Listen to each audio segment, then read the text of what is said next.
Hücumu yenə Tuik, yenə də yerdə qalır. Bu dəfə fol yoxdur. Kəpəz futbolçuları topu aldılar Tuikdən. Amma yenə də Şamaxı topu ələ keçirir. Tuikdən qapı qarşısında ötürməyə Musanga! Yox.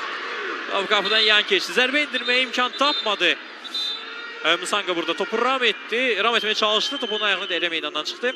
Qapıdan çox az fərqdir və burada gərginlik futbolçular arasında, Tuik və Kəpəz oyuncular arasında. Tuikə sarı vərəqəsi var.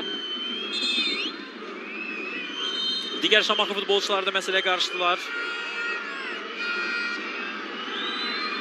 İndi bilmək olmur. Burada kim qızışdırır davanı, kim sakitləşdirir. Ara qarışıb.